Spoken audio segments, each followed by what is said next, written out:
Hello and welcome to the CE 120 Sustainable Building Final Project from Group 20. My name is Mike Chavez. I'm from Reno, Nevada. I'm an electrical engineering major. This is my fifth semester at UNR after transferring from TMCC. My name is Monty Howell. I'm from Carson City. I'm a biomedical engineering major. It's my fourth semester at UNR after transferring from WNC. My name is Nick Calvillage. I'm from Spring Creek, Nevada. I'm also an electrical engineering major. This is my second semester at UNR after transferring from GBC. So for our project purpose and requirements, we're building a mixed-use building in downtown Reno, Nevada. It needs to have a mix of commercial and residential space. We're a real estate developer selling this building for profit. That means we need to keep on schedule and use the best resources possible to maximize our success rate. There are 3 potential lots, all in downtown Reno. They each have their own unique constraints. Once we have our preferred alternative on our preferred lot, we'll then calculate the building plans and structural loads. So for alternate 1, it's a 3.5 approximately acre site near the Truckee River. It has a 30-foot easement near the river, and that 30-foot easement has a 10% grade. It's not good for much other than landscaping, so that's what we chose to do. There are 2 commercial floors, one on the ground level and the second floor. And then the 16 floors above it are all residential. Underground, we have 8 floors of parking. Due to the size of the building, it's going to take about 10 years to complete the project. It's estimated to cost $300 million, and the profit on that would be $130 million. Alternate 2 is a 2.74 acre site just south of the Reno Retrack Railway. It consists of 1 commercial floor in the bottom, 4 residential floors above that, and 2 underground floors of parking. It's going to take about 8 years to complete. 3 of those years, the first 3, will be for cleaning up a brownfield that's on the site, and then the remaining 5 will be for construction. It's going to cost about $92.6 million to construct, but we'll see a net profit of about $48.8 million. Alternate 3 is a 1.3 acre site bordered by 2nd Street and Stevenson, respectively on the north and east. On the south and west, it's bordered by 1st Street and an alleyway that connects 1st Street to 2nd Street. It's actually leveled for construction already, as it used to be an RTC bus depot. The design is going to consist of 2 residential buildings and 1 commercial building, with 2 different parking lots, one primarily being a residential lot and the other one being a mixed-use parking lot. The total construction time will be 210 days from the point of purchase to finalization. It will cost $7.6 million, but we can turn around and we can make the same amount that we spent on top of the construction of the building. So for our selection, we went with alternate 3 on lot C. This is because of the high sustainability index of lot C. It actually does the most for the environment.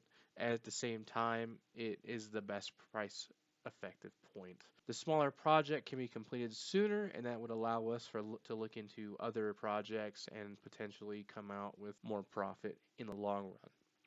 The high return on investment based upon job time span, although alternative 2, for example, had a 2-to-1 ratio of revenue versus cost, this job also had a 2-to-1 ratio and it was less than a year to complete. This also has the potential to expansion due to Riverview. Everybody knows if you start expanding the residential side of things above ground level and you have a Riverview, it's going to drive your prices up. For stormwater management, we realized that we can actually use the proximity to Stevenson Street as well as the alley for storm drain connectivity. So with that, we're going to direct all water to the storm drains and actually increase the capacity of the storm drains that we currently have by installing new larger concrete drain pipes. These are more reliable and more cost effective than poly pipes and steel pipes for their size, so we felt like that would be the best option here. You can see here is a diagram showing that all the drain water would be directed to the east and west respectively. For the structure, we're going to go with structural concrete. It's going to have a timber roof placed atop the walls, and the concrete foundation will be 1 foot across the entire perimeter. Right here on the right, you can actually see a 40 by 45 foot unit that explains how it's going to look in general. And on the next slide, you can actually see rendered images of the projected apartments. This is obviously not the most decorated, as people, depending on what their families look like, will start moving in, but we can expect that many tenants would enjoy not only having a decent walk to the midtown / downtown area, as well as a nice trip to the Truckee River. So for some of our sustainable technologies that we're going to implement into the building, our first one is going to be insulated precast wall panels. These precast wall panels add insulation inside of our concrete wall. Adding any sort of insulation to concrete is always a good thing. Concrete does not have a very high R value by itself. The foam insulation board will also help to reduce the weight of the walls. That can help with our foundation size if that was an issue. Since they're precast, they can be made off-site and they can be mass-produced before the job starts. That'll speed up our construction by quite a bit. Also, the exterior finishes on the wall, there's a lot of them that are available. If you like rock, if you like tile work, whatever kind of exterior finish you want, you can get it in.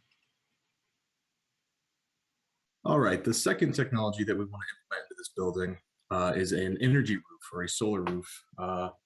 We'll obviously replace the normal roofing with solar panels, which would give a building a solar energy source, and it'd provide energy for the normal load while it's hooked up to the main grid for peak times and low production hours. Not only would this reduce the cost of electricity for the entire building, it also replaced the cost of roofing material.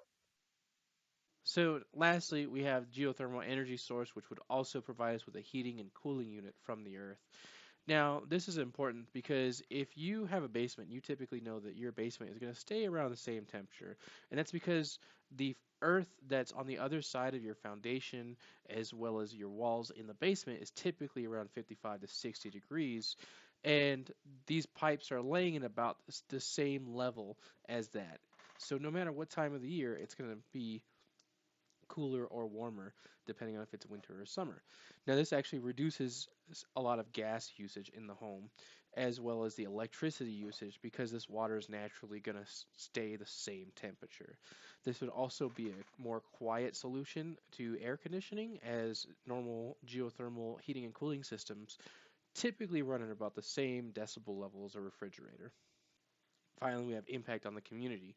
With this new development, we'd actually provide 12 new apartments. And these are not small apartments. These are 2,000 square foot apartments. We're looking at possibly bringing more families into the downtown Reno area. This would also provide 14,000 square feet for commercial space. And if you look at the demographic of the area surrounding it, there's not a lot of actual grocery stores in this area. So this could actually provide for a lot better environment in the Reno area, in the downtown specifically, aside from the bars and the liquor stores and the other stuff that might be located in the area. And finally, this also uses solar energy to power the building, reducing impact on the environment. So we'd actually be doing a pretty good point of reducing our carbon footprint here.